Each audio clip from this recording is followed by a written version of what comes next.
When the rains fail for extended periods, agriculture suffers, and populations depending on locally grown crops suffer as well.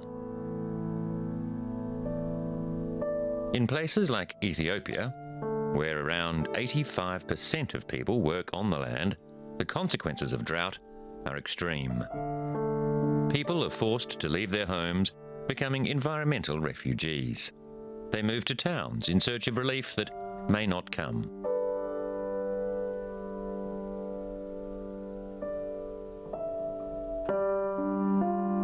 Though droughts are part of a natural weather cycle, their frequency in places like the Horn of Africa is increasing, and drought has been following drought.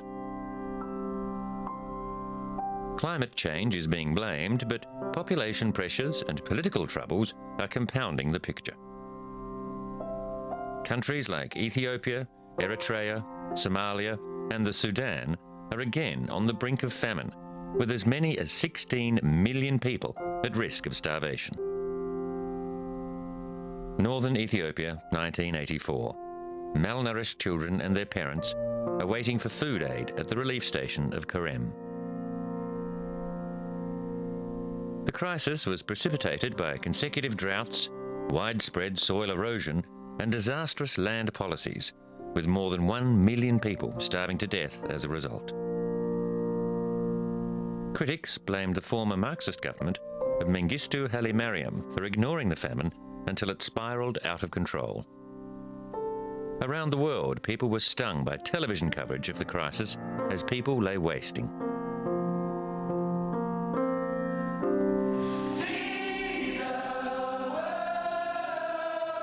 An international relief operation was mounted.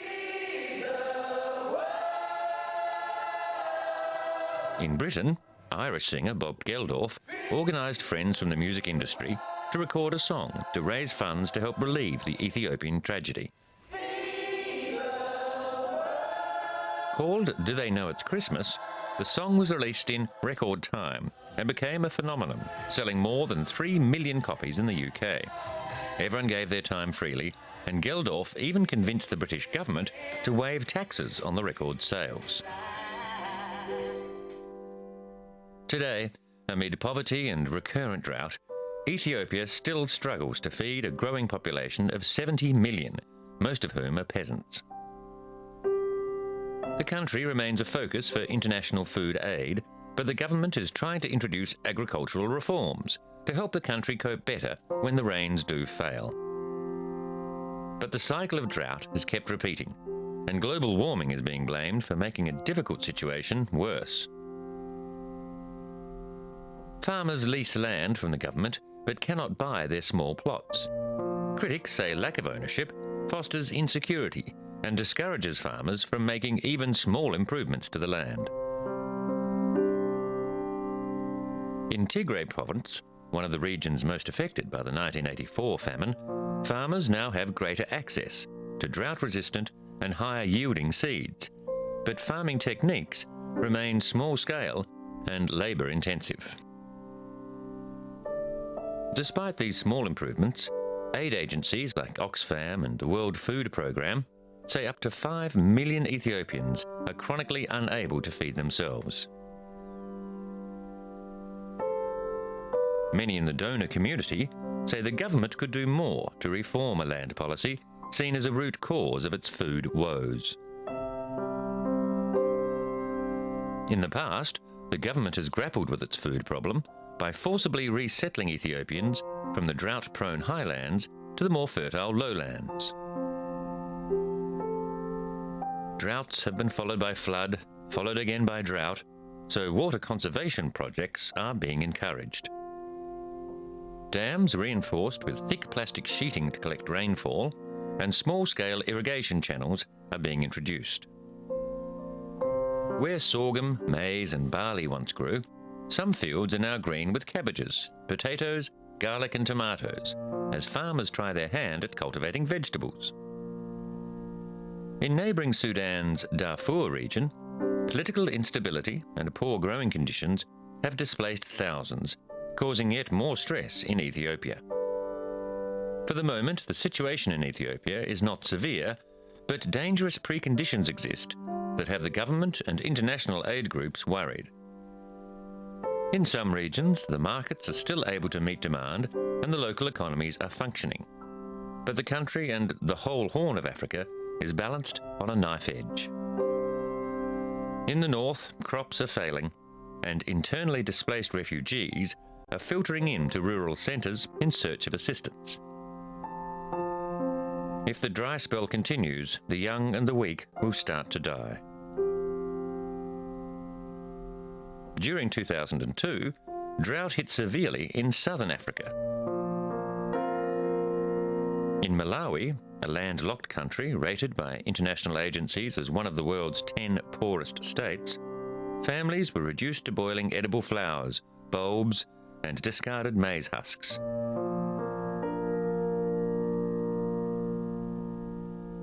All forms of plant usually not eaten became food sources, even though the nutritional value was marginal at best. Hunger drove others to uproot the banana trees that would have provided food later in the year, to boil the roots into a sour but edible mush to maintain life for a few more days.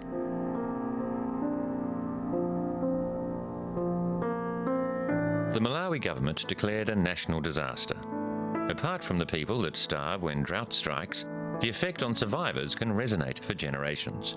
When children are malnourished, it can affect their development, preventing them from reaching their full potential. Developing countries have a high birth rate because infant mortality is severe, and parents rely on their children to provide for them in later life. Empty granaries and filling malnutrition wards indicated a looming disaster in Malawi. The Chankungu Health Centre became a temporary sanctuary for mothers and their malnourished babies, with aid workers implementing feeding programs of porridge and supplements fed as often as every 2 hours. The Queen Elizabeth Hospital in Zomba also became a rescue station for malnourished babies, with mothers and nurses using syringes and nasal feeding tubes to supply high-protein food to children and babies too weak even to cry. Even though these babies were saved, they could carry a range of impairments for life, including stunted growth, reduced intelligence or reduced muscle growth, and poorer health overall. According to the World Health Organization, hunger and malnutrition is the most serious threat to the world's public health, and malnutrition is by far the biggest contributor to child mortality. At Lilongwe, the government silos stood empty, not because their contents had been depleted during the crisis, but because a 167,000-ton strategic reserve of maize had been sold in expectation of a bumper harvest. Across the country, the next 2 crops failed. The people of Malawi were told the maize had been sold to Kenya because it was turning bad. Fields of withered brown stalks stood as a stark reminder of this part of the world's vulnerability to drought.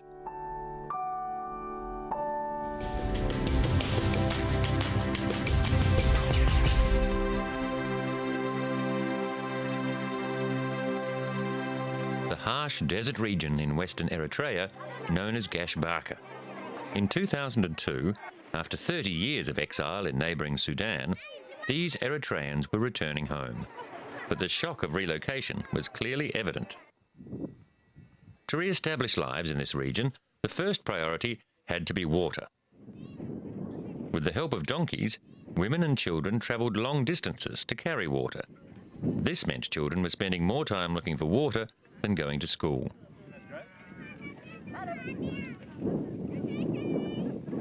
The established residents raised concerns that the influx of returnees risked overextending the existing water supply. To make sure that the arrival of the returnees didn't breed unnecessary tension, engineers were contracted by the United Nations Refugee Agency to dig new boreholes and equip them with water pumps. With the new pumps, both the established residents and the returnees were guaranteed access to clean water. A program was established to train local people in care and maintenance of the bores and pumps, and a parallel scheme was set up to educate people about the most hygienic way to transport and to store water. As water became less difficult to fetch, the children were able to go back to school. As the nation was emerging from its 30-year war with Ethiopia, officials were trying to organise scarce national resources to build a basic infrastructure that had been neglected for too long. The United Nations was giving some support, but aid money is as scarce as water in this part of the world. Across the region, there are reminders of the country's protracted war with neighbouring Ethiopia. Water has always been a problem in this part of Africa. Except for the capital, Asmara, the main drinking water supply source across Eritrea is groundwater, which must be replenished by rains. Some aid agencies were concerned that the new influx of people to the Gashbarka area would only be able to survive in times of plenty. In times of drought, even the deepest wells and bores can dry up, and the more water that is taken from the groundwater supply, the quicker this will happen. The following year, 2003, both Eritrea and Ethiopia were in drought. Crops had failed and livestock were dying. These women were preparing a meal. This portion of maize was all that they had left, and tomorrow they would go hungry. In Ethiopia's western Harigi district, memories of the 1984 famine were still fresh. This family had nothing left to eat and were going to walk to a town in search of aid. They carried with them everything they owned. Fatuma Ami was just one of more than 14 million in Ethiopia who were affected by this drought. At the time, over 260,000 of Eritrea's people were living in refugee camps like this, in and around the town of Barentu. They fled here during the 1998 border war and were already relying on food aid. United Nations and aid agencies such as the Red Cross started trucking food and other relief supplies to the most remote regions. It meant that families already weak from hunger wouldn't have to walk long distances for food. Grains available at the aid centres included maize, barley and sorghum, but not the Ethiopian and Eritrean preference, teff. This small, millet-like grain was one of the first crops to disappear when the rains failed.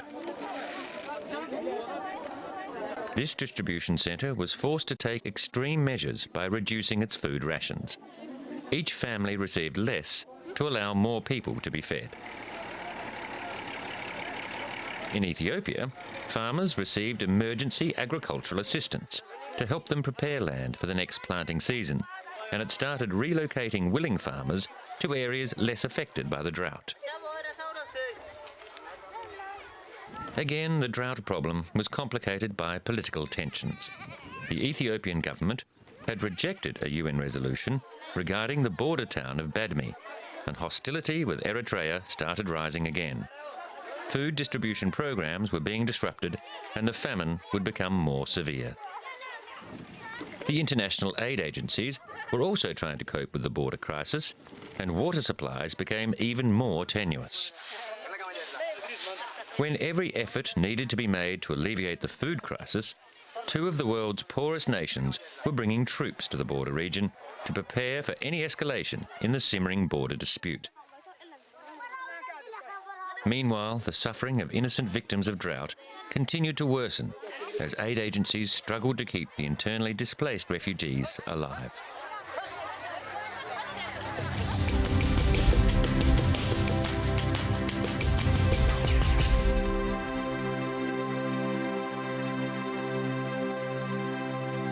Also in 2002, India's northwestern state of Rajasthan was hit by drought. 5 monsoon seasons in a row had failed to deliver water to the underground aquifers, and livestock were suffering. The water table in the Bama district had gone down several metres due to the failure of the rains. 80% of people in the state depend on around 50 million livestock for their livelihood, and authorities initiated programs to help them counter the drought's effects. Silt was removed from dried irrigation channels, and the State Animal Welfare Board opened centres to provide free fodder and water. When the water table in the area dropped, all the wells and ponds went dry, so the authorities installed temporary ponds of 12,000 litres capacity at various places. Though people suffered financially, the government made certain that aid was quickly made available. But sometimes when the conditions are good, the wrong things grow. By 2004, Northwest Africa had had 2 years of good rain, providing ideal conditions for plague locusts. When they swarm, there can be between 40 and 80 million locusts in 1 square kilometre. The Sahel region began preparing for severe crop damage. When these locusts are able to fly, they will be able to travel 130 kilometres or more each day. Desert locusts live for between 3 and 5 months. Females will lay eggs at least 3 times during their lives, and each time will produce up to 80 eggs. The eggs take 2 weeks to hatch, and these immature locusts will turn into fully grown adults in just over a month. This group is already on the move and will soon be learning how to fly. The difference between locusts and regular grasshoppers is that locusts are able to change their behaviour and habits. Normally they are solitary animals, but when their numbers increase, they congregate and migrate to find food. This swarm in Mali cut a path of destruction as it moved west from the northern town of Timbuktu. Spraying pesticides on crops and vegetation is currently the only way to stop the insects. But when locusts can affect thousands of square kilometres, this is no small task, and the countries affected need help. A few days ago, this farmer's field had been filled with millet, almost ready to harvest. The locust swarm took only minutes to devastate the crop. This is all that remains. This scene was repeated across the Sahel, and food shortages loomed. It was not just the farmers that were affected. Nomadic pastoralists grazed their livestock in this area after the rains. But this year, their traditional migratory routes had to change because locusts had eaten all the grass.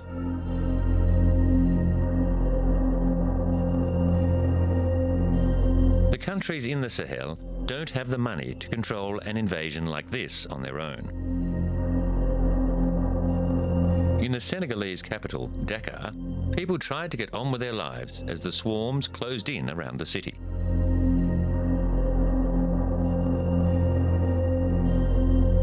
For some, it was even a form of entertainment, but for most, protecting their food was the priority.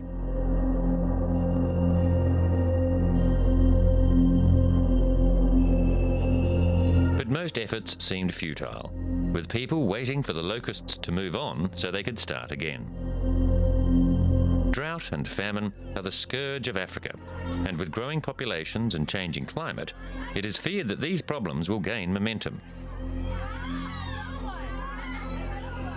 Food insecurity is commonplace across the continent, with any deviation from average conditions pushing whole regions into malnutrition and starvation. Investment in water infrastructure, healthcare, and more scientific agricultural techniques are needed. But too often, poor countries are caught in a vicious circle of underinvestment, underproduction, and overpopulation. International aid organisations ship food to famine areas, but huge amounts of money is spent to render short-term help. Now, scientists are offering a new solution to the cycle of drought and famine across the continent. biotechnology is being used in an attempt to develop drought-resistant crop varieties. Uganda was reeling from a devastating cassava mosaic disease. Harvests dropped dramatically, and the disease spread to other parts of Eastern Africa. They have since started growing the new varieties developed by the National Cassava Program with the assistance of the International Institute of Tropical Agriculture. They are also trying to develop pest-resistant crop varieties. But genetic modification is still a controversial issue, with many believing the long-term effects of altering the genetic blueprint of plants are still unknown. Already, this issue has sparked fierce scientific and ethical debates in Europe, where many governments have strict policy guidelines that regulate the biotechnology industry. With no clear guidelines on genetically modified crops from African governments, companies involved in genetically modified foods have found an ideal testing ground on the continent. But it's hard to argue against the benefits. In Kenya's central province, small-scale farmers are already seeing benefits from biotechnology.